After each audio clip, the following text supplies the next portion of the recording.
Name the remake of the groundbreaking horror movie in which the villain... Halloween, Texas Chainsaw, Dawn of the Dead, The Hills Have Eyes, Amityville Horror, Last House on the Left, Friday the 13th, A Nightmare on Elm Street, My Bloody Valentine, When a Stranger Calls, Prom Night, Black Christmas, House of Wax, The Fog, Piranha. It's one of those, right? Right?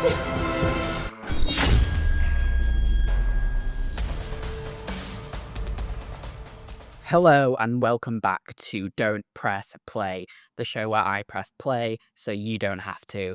I'm your host, Alex, and today we're going to be covering the brand new film, Weapons. So, I literally just got home from the cinema. My bag is on the floor. I grabbed my mic and I was like, I just need to get my thoughts and feelings out of this movie right now and throw it onto the internet because, let me tell you, it was an emotional roller coaster in that cinema. So, do you ever start a movie and think, oh no, I've been tricked again? Because that was me for the first 30 minutes. But then it went places, really horrible places, and I'm here to tell you that horror is so back. We are so back in business. This is such an original, crazy, fun flick that I genuinely didn't think we were going to get. So, let's roll the trailers, and I'm going to see you on the other side. Obviously, spoiler warnings ahead if we're going to be going full into everything that happens in this film. So if you haven't seen Weapons yet, please do not listen to this episode because I'm going to be talking about everything. So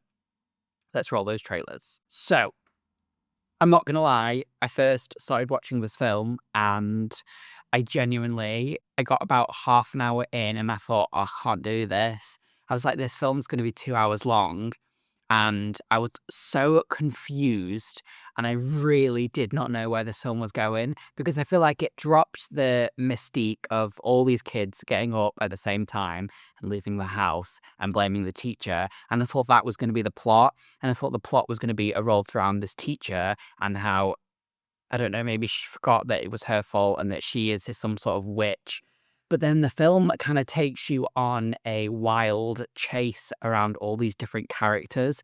So the premise of the story is all of these kids get up at 2:17 a.m. and then they leave the house and nobody knows where they've gone. And the teacher comes into class the next day and it's just her and another child in the classroom.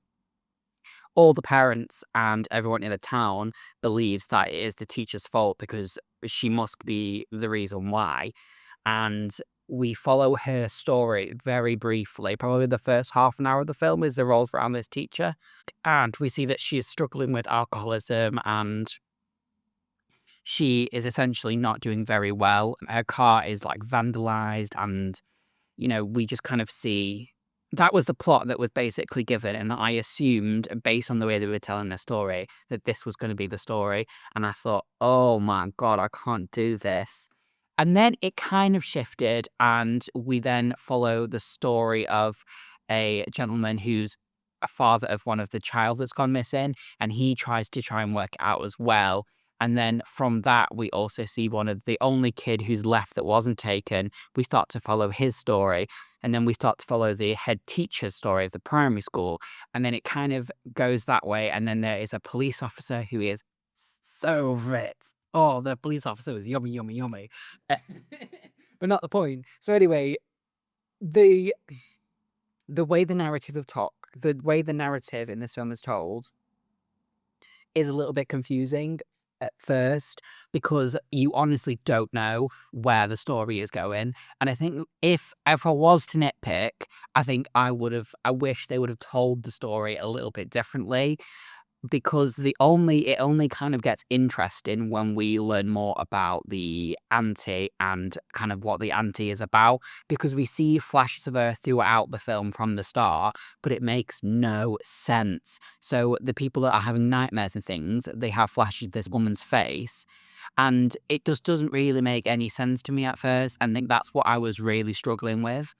I just genuinely was like, what is going on? And I think that's kind of what's good about this film is it does make you work for it. And the result and the payoff you get at the end of the film does make this kind of struggle even better. it's not one of those films that you can kind of doze off with. You really have to stick with it, and I'm kind of really glad that I did. Um, so yeah, essentially, they were my initial thoughts. It's just very bizarre, and yeah, I'm just a bit in shock, really, because everything that I thought was going to happen in this film, then just it completely went the other way, and I'm so happy that it did. So I think the scene for me that made me think, oh, it was the scene where the policeman is he pulls a guy from the street who's trying to break into a shop, and he is the guy that slept with the teacher, the hot policeman, and he essentially pulls over this guy, and then he says like, "Oh, I need to check you. There's nothing in your pockets that's gonna jab me or anything, is there? Meaning needles or something." And he's saying, "No, no, no, no, no." He goes in his pocket, and then he gets nipped by a used drug needle. And honestly, that is like the scariest thing to me. There's something about like a dirty used needle, like it's stabbing itself into my body, that makes me so like afraid.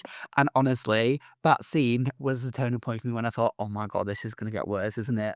And I was worried for him. I was like, "You need to go to the hospital right now. You need to get this sorted out."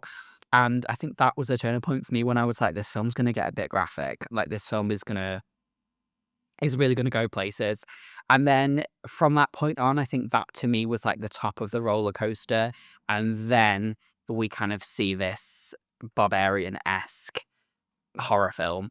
So I think as much as the film is a bit too long, I'm having to say, I think, like I said, the more you put in, the more you're gonna get out.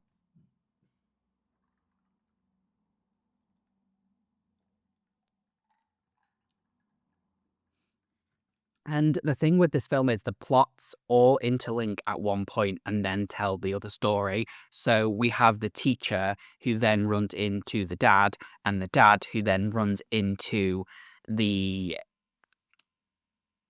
the police and the policeman and the homeless man, but then all these characters have all met, and then the narrator takes us in to kind of understand all of these characters and where they all interlink. But then what starts to get interesting is when we see the backstory of the child, the only child left in the class. And what we learn from him is that he is essentially he gets picked up from school from his dad, and his dad says, "Oh, your auntie's come to stay with us for a bit, and she's not very well." And essentially, you get the vibe of this auntie is in like hospice care, and she's kind of about to die. It seems like she's got a cancer or something like that. And then on the second day, the kid goes to get picked up from school, and his dad isn't there. And honestly, this was like such. I feel like the family dynamic in this film is so well written for this kid and these two parents, because honestly, I felt so like upset that his dad wasn't there to pick him up from school. And I don't know why. I don't know if I got daddy issues, but I just felt so upset. And I was like, guys, come on. I know it's a horror film, but could someone at least just pick him up from school? So he has to walk all the way home, and he gets home, and his mum and dad are in this like comatose state, and his aunt is like stood there, and she's like, "Oh, hi, welcome back." And that's when we learn who this aunt lady is, and that she's an absolute freak. And essentially, she is this. It never explicitly says it, but she's essentially a witch, okay? And she is dying. And what she's doing is she thought that using the souls of the mom and the dad were going to make her better, and it doesn't. So, giving that, she says to the child, "You need to get me the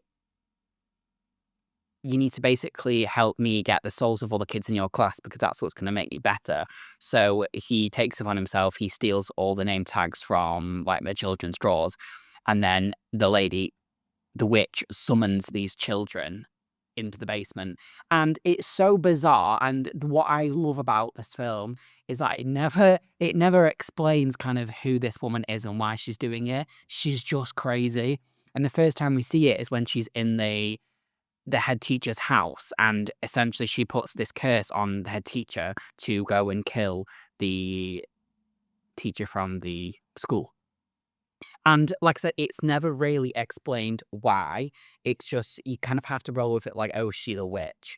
And I love that. And that's why I was like, we're so back in horror, because this could have so easily been like an artsy fartsy, like meditation on grief and children going missing, but instead children go missing and we kind of see the towns are upset, and then it's just kind of like she's essentially like the Pied Piper, and she's just a crazy bitch, and she's just mental, and she uses this. It's like an ancient, like, tree. It looks like she got it from B&Q, and she, like, pricks her finger and wraps a piece of hair around it, and then that's how she has control. It's very Blair Witch, and so she uses these people as pawns. So she uses the head teacher to try and kill the teacher from the class, and obviously it backfires. He's then hit by a car, and it's so graphic and gruesome, and I usually shy away from films like this, but I think, you know what? When the tone is at this point so batshit, go for it, you know? And we come to a standstill when basically I don't want to assume drug addict, but the drug addict character with the needle, he breaks into this house to steal stuff so he can pay for his addiction. And he sees the kids in the basement, and it's such a scary scene. He creeps down the stairs and he sees these kids in the basement, and he's like, oh. So he attempts to go to the police station and tell the police, and given that, the policeman is like, I told you not to come back here because I punched you to death. And we kind of had this really horrendous scene of the the druggie in the tent, and he stabs the policeman with a used needle in his face. Honestly, I was like, can we please put these heroin needles away? It's making me afraid for my life. Honestly, the needles in these scenes were worse than any of the other scary bits that you could have ever shown me. Genuinely so scary. So we come to a standstill because the guy's like, no, come to this house. I know where these kids are.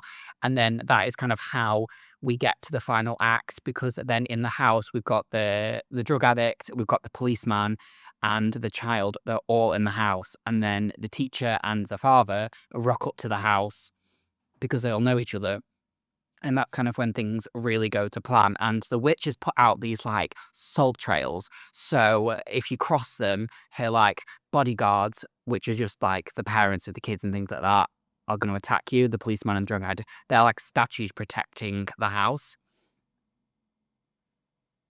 And the witch is in the basement, and essentially all hell breaks loose. All the characters start attacking each other, and we get just essentially like the final act that you'd expect from a horror film.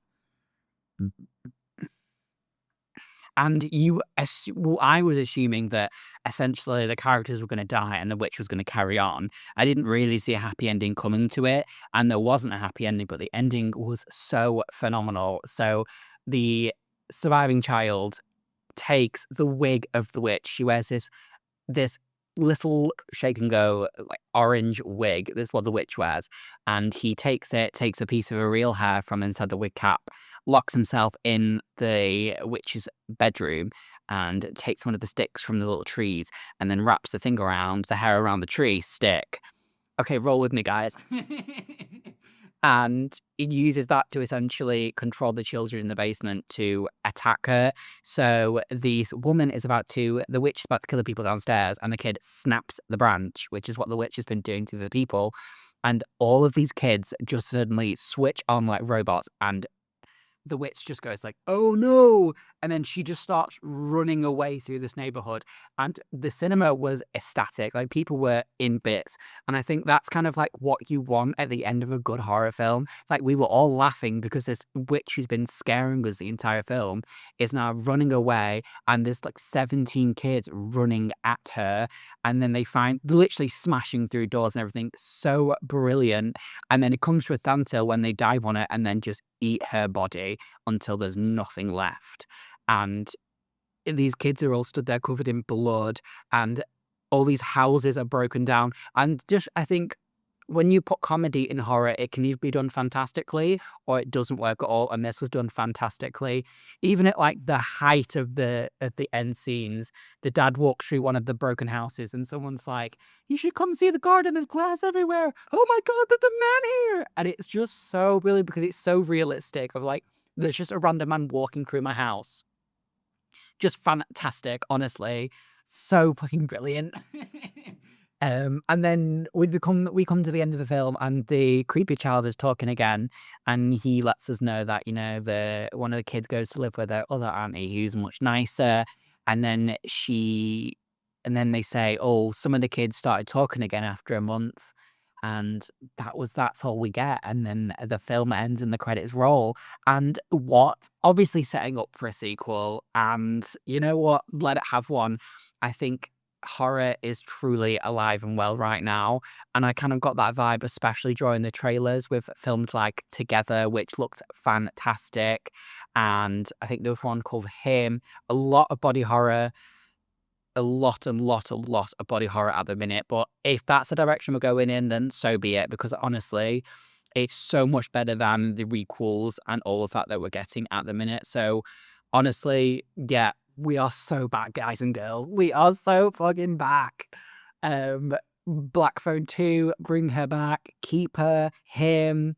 Like, all of these films are coming out, and I just think it's kind of a really nice renaissance of original horror.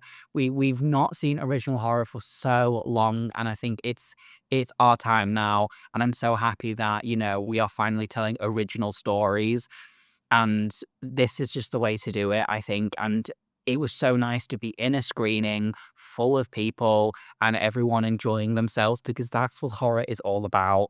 And I think this film is one of those films. If you just want to go and have a good time, go and watch this film. It was just so much fun, and I'm so glad I went to see it today. That is all we have time for today on Don't Press Play. Thank you so much for checking out this podcast episode wherever you listen to podcasts. If you could, please leave me a review, a rating, subscribe to the channel, give me a like. I've got quite a nice little group on YouTube going on at the minute. So hi to all my YouTube listeners. I see you. And yeah, thank you so much for checking this out. Join us next time, where we are currently on season 2 of the main show, where we're doing remakes. So if you're into your horror remakes, be sure to check that one out. I think we're looking at doing Halloween next from Rob Zombie, so that should be interesting. But yes, that's all from me. Stay safe, stay creepy, and I will see you on the next one. Bye.